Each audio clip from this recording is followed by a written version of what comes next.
There's a feeling that many people encounter sooner or later, and the sensation of having been born into a structure that was already waiting for them. A name was assigned, a nationality was assigned, and a number was assigned.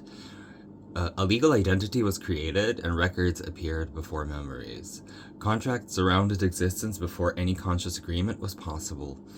From one perspective, these systems exist to organize society, protect rights, and coordinate millions of players.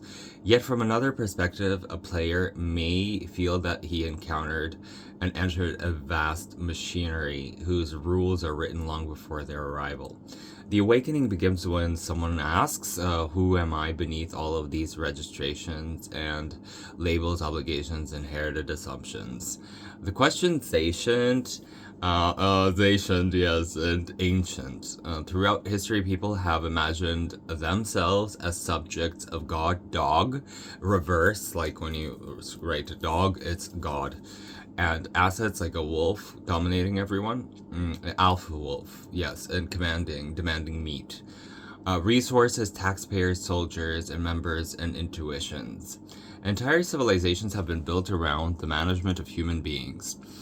And at times, people have identified being bought and sold as commodities. And at times, states, empires, and economic systems have treated human lives specifically as pieces on a board. The seeker of sovereignty looks at this condition and asks whether there has been something deeper, like a deeper well, Casey Musgraves, and participation in the system of TikTok. Perhaps it's self-recurring in a dream of matter. Perhaps consciousness returns to line and into material planes, inhabiting new forms, new identities, new stories. And with each return comes a return of the investment, the same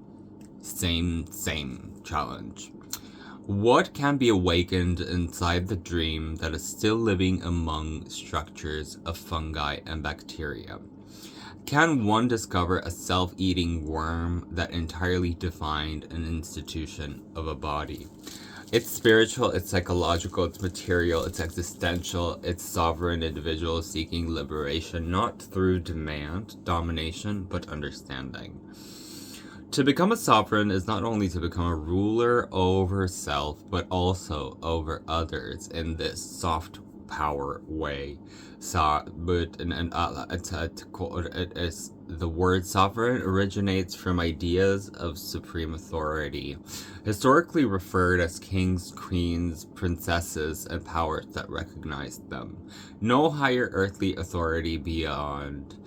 And deeper the meaning, well, may be interesting. A sovereign person possesses internal authority. Their values are not rented, their beliefs are not entirely outsourced to the coffee machine, and their decisions arise from conscious judgment double. And communities, but they don't surrender in the inner tone. The consistency of this remains unspeakably their own and creates a paradox. The immature idea of sovereignty says, I am a sovereign, therefore when it's an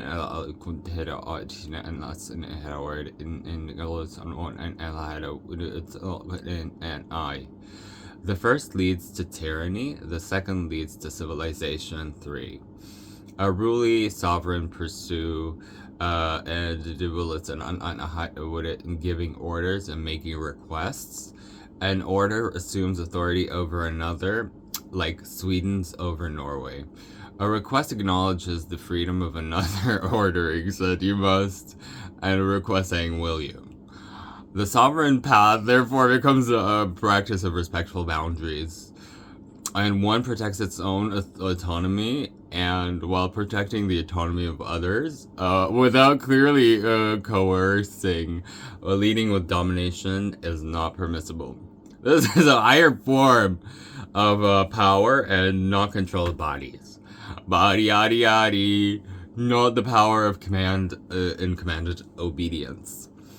But the power to inspire voluntarily to cooperate with the scary movie and the seeking of mastery of thought and emotion and action and emancipation and attention and brokenness, not merely legal code, but the invisible code that teaches the person why and only functioning within the machine of awakening that consists of remembering your participation in systems without becoming identical to them. You may inhabit an identity without being limited by it. You may carry a passport without reducing yourself to a nationality. And the sovereign does not isolate from humanity because the recognition of one's own freedom naturally leads to the recognition of the freedom of others.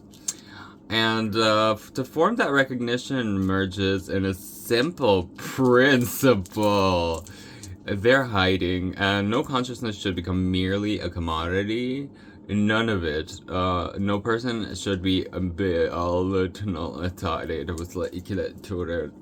it's a dream of standing within and fully awakening, fully responsible, and free, while granting some freedom to other conscious beings encountered along the way.